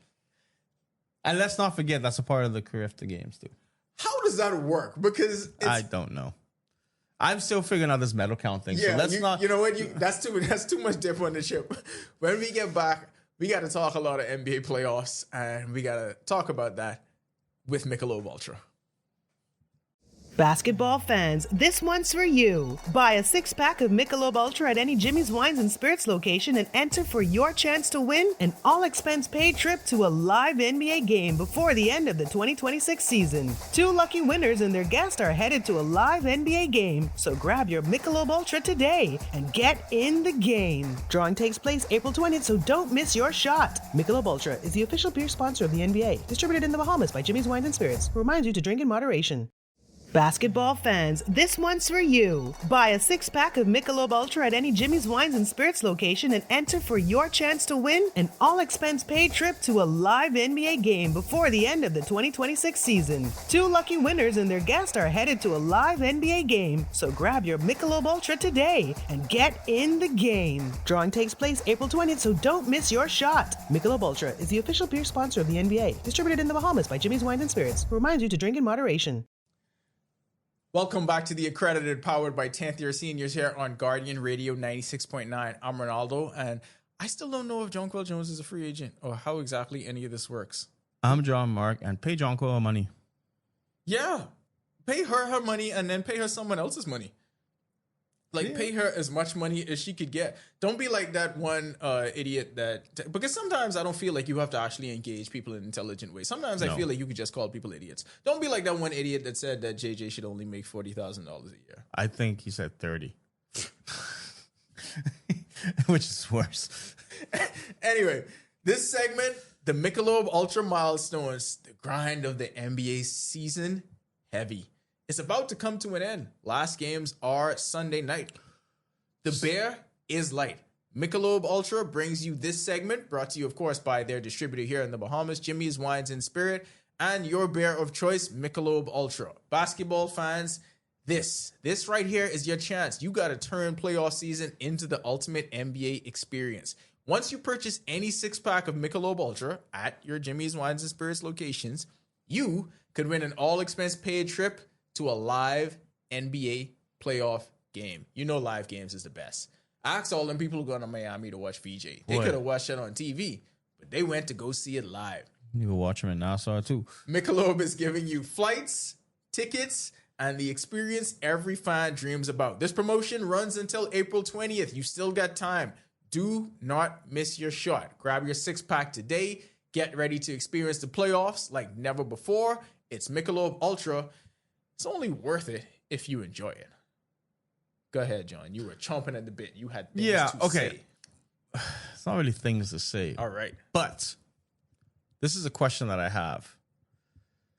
You calling them Bahama Line? Because every time you do that, I know you mean business. This ain't that serious. Okay, good. It is a lot better when the NBA season ends to get to the playoffs compared to when the football season ends to get to the playoffs, correct?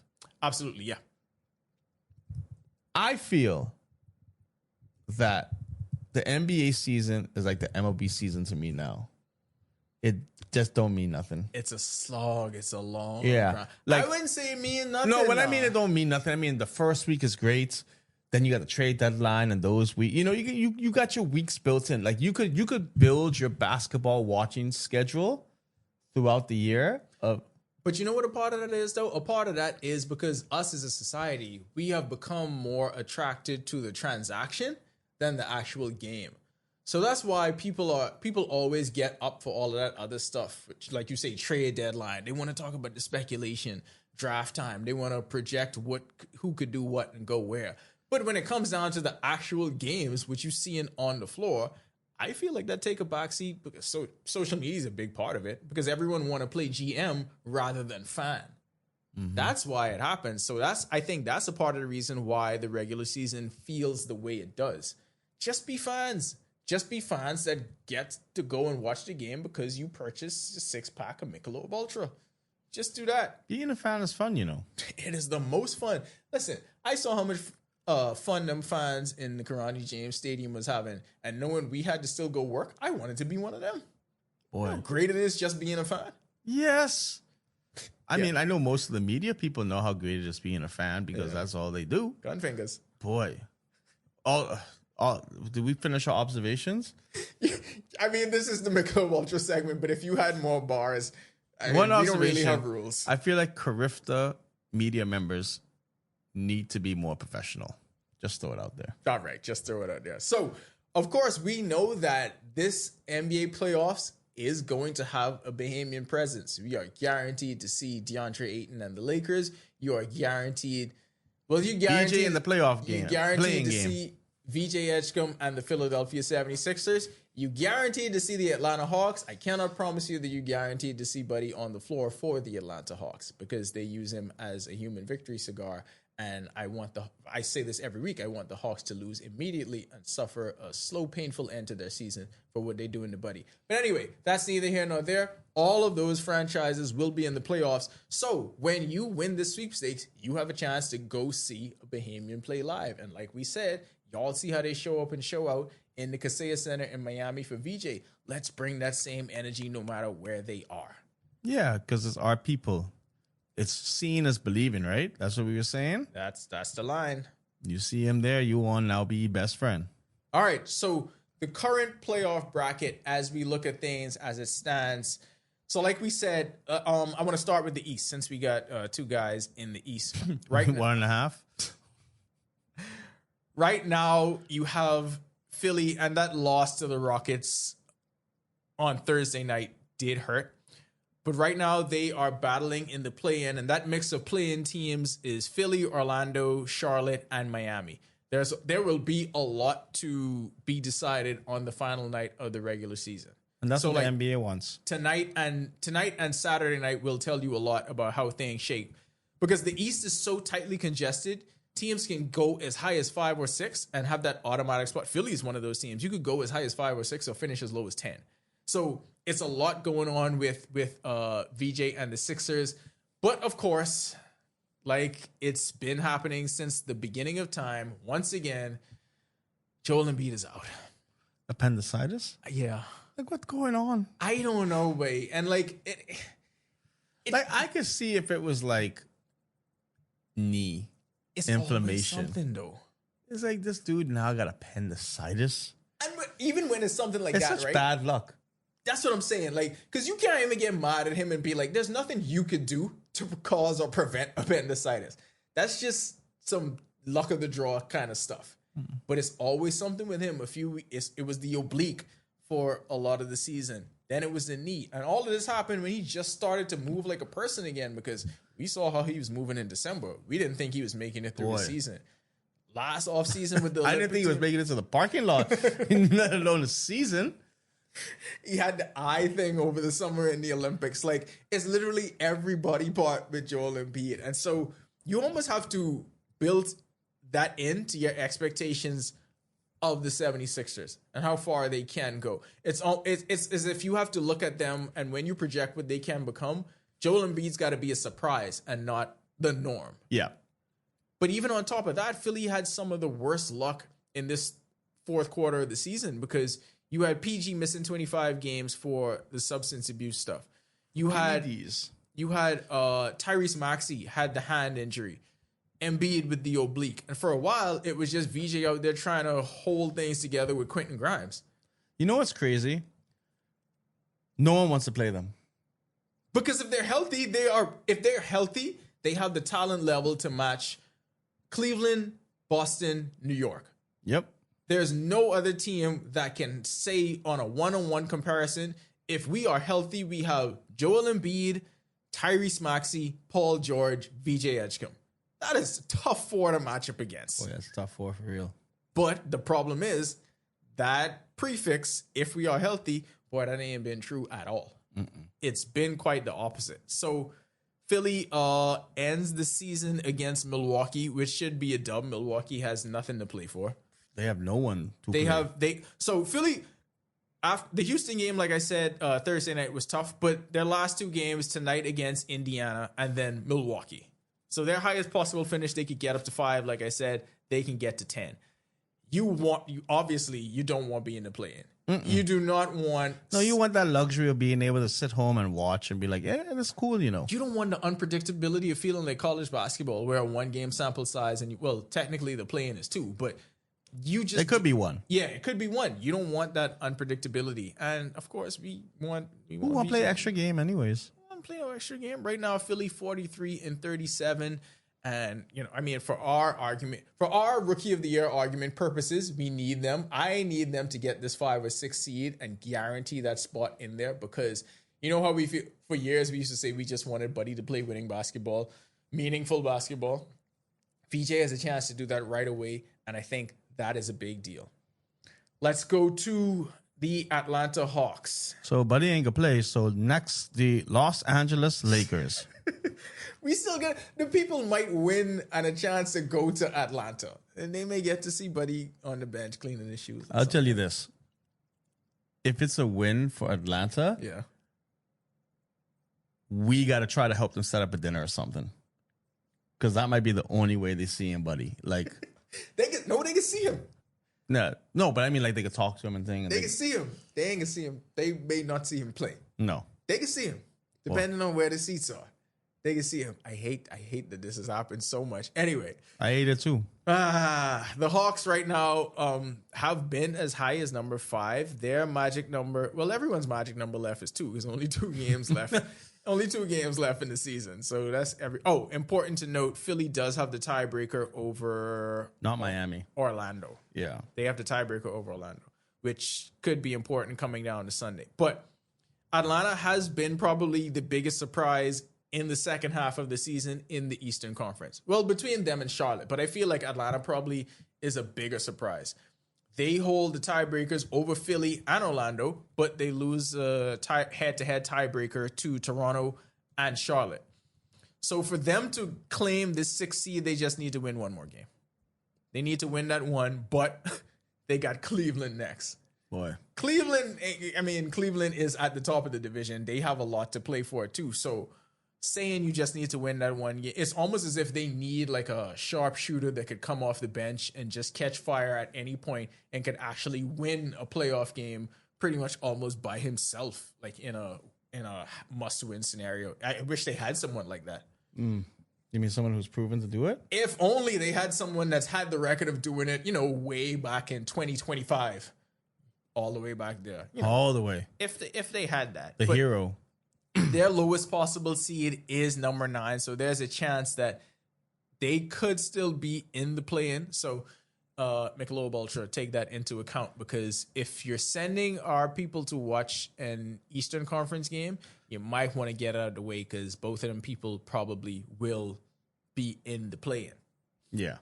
Now, let's go over to the West, to a team that won't be in the play-in, DA and the Lakers. So they're going to be either number 3, number 4. Just blew away the Warriors on Thursday night. Games remaining against Phoenix and Utah. The highest they can get is 3. Got the Pacific Division. Home court advantage over the Suns, Rockets. They have the tiebreaker over the Nuggets and the Rockets. So you got to like the way the season is ending for DA, but so much, we're just going to talk about this from a Bahamian perspective at first. First of all, okay, go ahead. JJ Redick got to get fired. I just got to throw that out there. Like, he's the type of person. He don't like none of his players. And he always complain about everything. You know what it is? And it's never his fault. It's that Duke entitlement. That's what I was going to say. It's that I'm smarter than everybody. I can figure everything out. That's what that is, because he just really be beefing with all his players. It's weird to me. But the Laker thing is so up and down, and DA will get so much flack for it. But like, one game is 3 points and 3 rebounds and being out of there in like 15 minutes. And then the next game, you got to lean on him to score 21, because that's the advantage you have against the Warriors. And I'm at the point where I'm so exasperated by it. I've stopped trying to figure out what JJ Redick is doing with this, and all I could do is just hope for the best. Hope that Luka, hope that Austin, hope that LeBron turns 20 again, and that they just go on an epic run. It's just crazy that I have not seen a player face this much scrutiny on a team with that level of talent. For the 4th guy to constantly be the problem. And it's mob mentality of the internet and all the podcasters and the analysts anyway. Like, we've talked about that ad nauseum, so we ain't got to go back there. But it's just become the thing to knock him with. And that's why, I don't know if you would watch or if you saw the post game on Prime Video, and DA did the interview, and Udonis Haslem went the complete opposite of what everyone's been saying about him. And UD spoke to him face to face, and he was like, no, you still that guy. Mm-hmm. It's just finding your role within this system and knowing what you can do with this, but you still that guy. Yep. And DA took that to heart, because he posted on his Instagram. IG story. Yeah, he posted on his IG story. He appreciated those words of encouragement from UD, because nobody else in the national media was doing that. Everyone is against it. And it's Except just like, us for sure.